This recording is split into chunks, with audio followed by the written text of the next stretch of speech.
This is Alan's brother, Charlie. Oh, yeah, the booze-riddled sleazebag. She did not hear that from me. It's okay.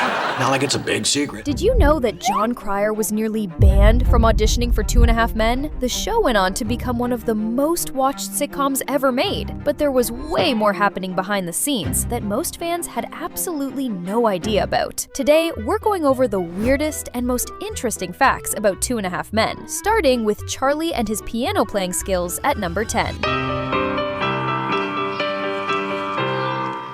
Everybody knows that in 2.5 Men, Charlie Harper was a jingle writer, and the sitcom went out of its way to showcase this, giving him full musical moments on screen, playing actual songs that the character supposedly wrote and performed himself. So it's pretty funny when you find out the truth. Will you play some for us right now? I would love to, but there's a reason that the piano faces that way. Why is that? So you can't see that I can't play.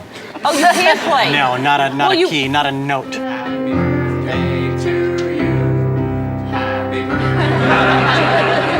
That's right, someone else wrote every single piece of music you heard on that piano, while Sheen sat there and sold it well enough that nobody ever thought twice about it. But it doesn't stop there. That iconic 2.5 Men theme song you've probably had stuck in your head at some point? Yep, Sheen didn't sing that either. I cannot sing, and yeah, that's not us. That's not us singing. Yeah, it's not you. I know. And that's a woman singing for Angus, singing for Jake. First fact in, and we already figured out that Charlie's whole identity on the sitcom was basically a lie. And that takes us straight into weird fact number 9, because Alan's appearance across the 12 seasons had its own little secret running in the background the whole time. What is that? It's hairspray.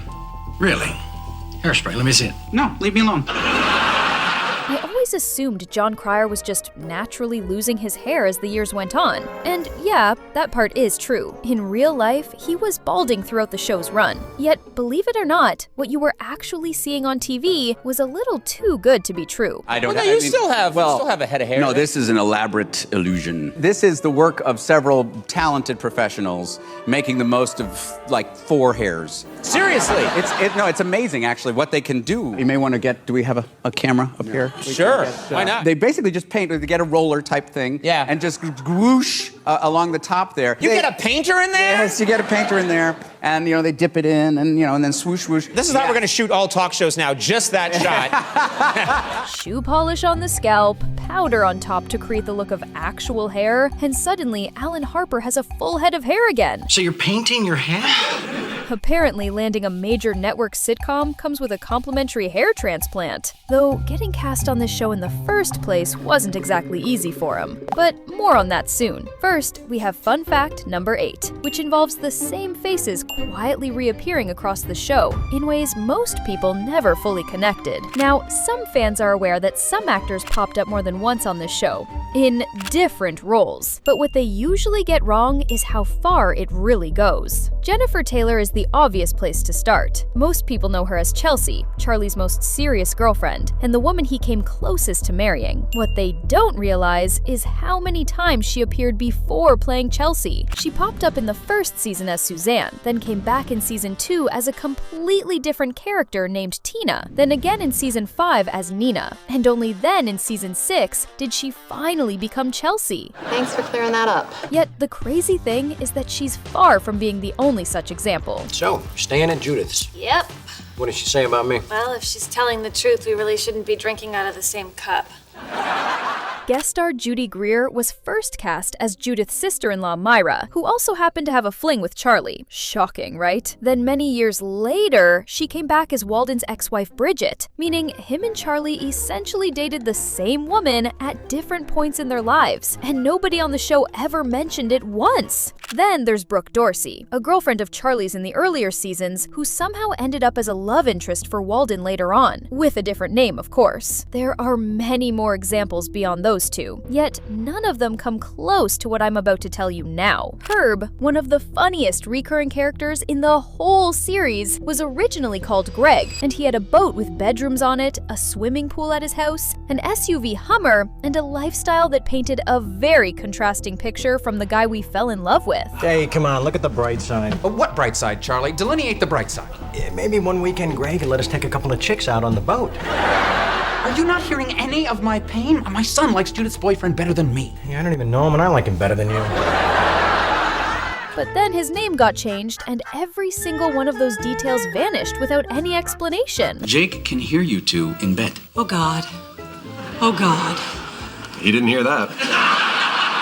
And before we get to how one of the most iconic backgrounds in sitcom history came to exist completely by accident, and why the series finale looked nothing like what was originally planned, at number 7, let's talk about how Jon Cryer nearly didn't make it onto 2.5 Men at all. Okay, bye-bye. However, to understand why, you first need to know what a TV pilot is. Basically, a pilot is a test episode that a network films to see if a show is worth making. If it doesn't work, it never airs and everyone moves on. And if you keep appearing in pilots that go nowhere, networks start forming negative opinions about you. Well, that was Jon Cryer's situation in 2003. When we were casting 2.5 Men, CBS were adamant about one thing. They did not want to hire Jon Cryer. We don't want to see him. We don't want him to audition. We want not Jon Cryer. They had made up their minds that Jon was a show killer because he'd been in several pilots and series that didn't go. And yet, Jon's people pushed anyway, got him in the room, and he got to read for the part. What happened next left absolutely no room for debate. And when we brought in our choices for the part to CBS, the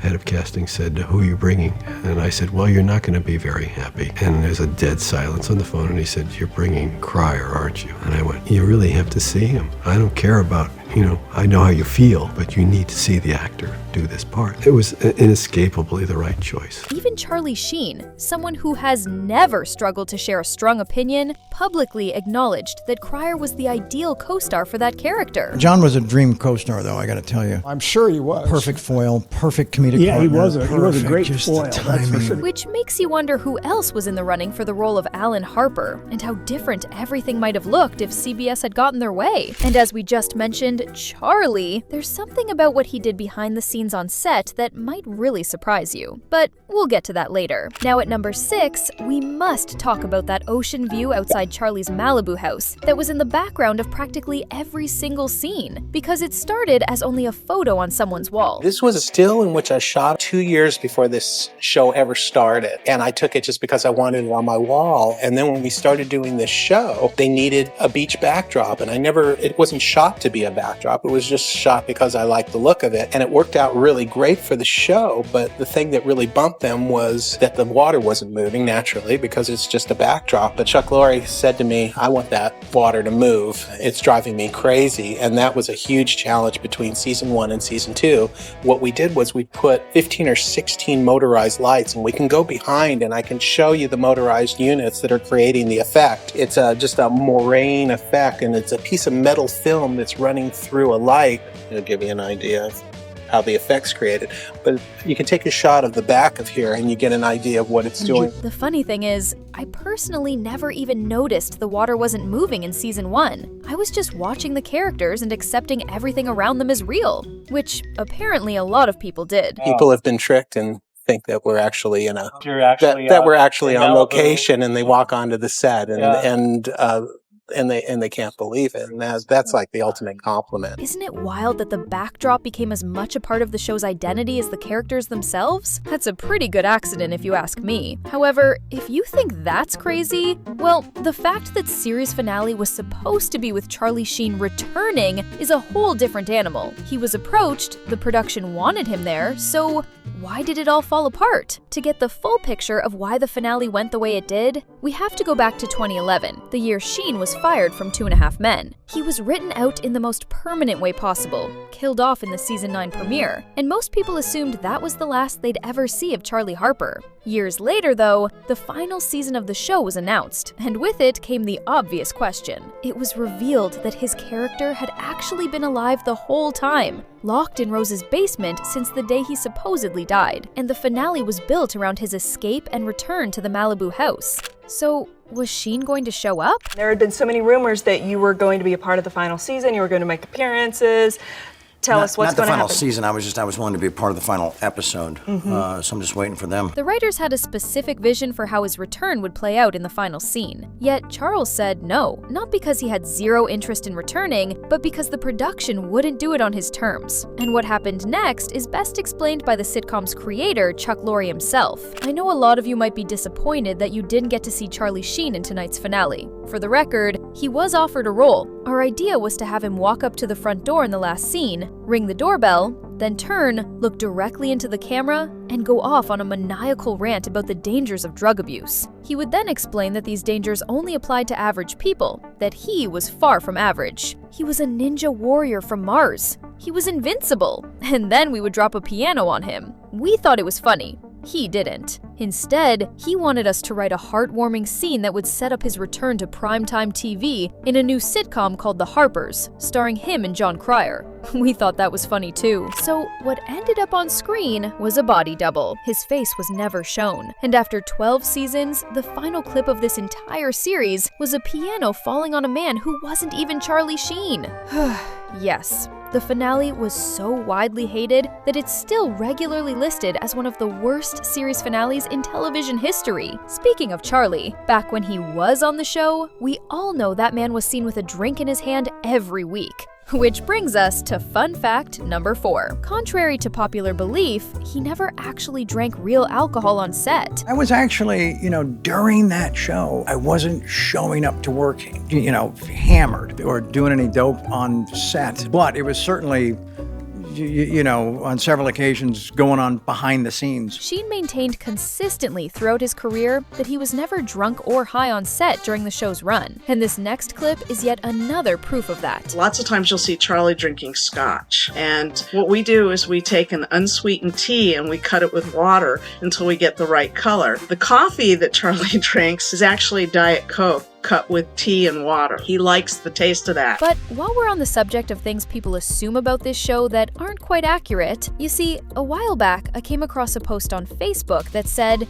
and I'll quote it directly, "Interesting fact, in 2.5 Men, Charlie Sheen often improvised lines during filming, especially in the earlier seasons. Behind the scenes, the writers would sometimes incorporate his spontaneous humor into the script. I saw that and immediately thought, hang on, that would be a weird fact. So I did a little digging and found out that the quote is a whole lot of fake news. Are they very specific on your lines? Yes. The thing is, Chuck Lorre and his writers are so good at what they do. There is a cadence to it. To any sitcom, there's a music to it. And he also has a very strong music background. So he hears it. The rhythm of it. Yes. Yeah. And if you change an and, an or a the, it messes everything up. And I am smart enough to know that I cannot make it better than he can. So you write that, I'm gonna say it. But I have seen, no, you say this. So fact number 3 is that no, Charlie Sheen was very likely not coming up with jokes on the spot. And yes, the writers on 2.5 Men were very strict, and rightfully so. Look, I don't mean this to discredit Charlie, who's a fantastic comedic actor and also incredibly funny, but he just doesn't strike me as a Chris Tucker, Eddie Murphy, or Kevin Hart type of guy, who are known for improvising a lot in movie shoots, going off script and so on. I think the writers just knew how to write for him and his character, and he freaking delivered. Now, before we wrap up with number 1, which I saved for a very specific reason, there's something small but still super interesting at number 2, and it involves none other than Rose. Rose, you've got to get a hobby. Oh, I've got a hobby. Here's the funny thing about Rose, though. On paper, she's one of the darker characters the show ever had. An obsessive stalker, someone who did things most sitcom characters would never get away with. But did you know that in every episode she was in, she always wore an outfit that featured either a rose or a rose pattern? Cool, eh? We're finally at fact number 1. I'll be upfront. I know most people watching this aren't particularly invested in what happened after Charlie left, which is totally fair, but the story behind how Walden Schmidt nearly turned out completely different is still worth hearing in my opinion. The original idea may have been to make him a decadent actor, star with an entourage and whatnot, and I pitched it and then I retracted it. I said, here's what I think we should do, and then I said no. A couple of days later I went, no, I don't want to do it. And then Ashton is very engaged in social media and internet companies, and he's really brilliant in that arena. So let's capture some of that. Let's go away from Entourage and go towards Mark Zuckerberg, but gorgeous. You know what I mean? He's crazy, good-looking guy. Then the trick became, how do you take a guy who's got everything and make him appealing and make people care for him? And for better or worse, my thought was, let's make him heartbroken, because sometimes that's the part of your life you have so little control over. I think the two roles are very similar, but if Walden was super famous with security and all that, maybe he would have been more distant, and there would have been more episodes where Alan is left in Walden's Malibu beach house alone, where he can do whatever he wants. On the other hand, it's fine that they didn't choose to make him super famous, because actually, we already get to see what happens when that happens, because Alan's ex Candy made a great couple with Alan, but left him as soon as she hit big on a TV show and became famous. And that's the 10 weirdest facts about 2.5 Men. However, while you now know what was really in Charlie's glass, and how Jon Cryer nearly didn't make it, you still probably don't know the complete story of 2.5. From the very first episode to the very last. Well, lucky for you, I made a video where the whole plot and every major moment are covered in just over an hour.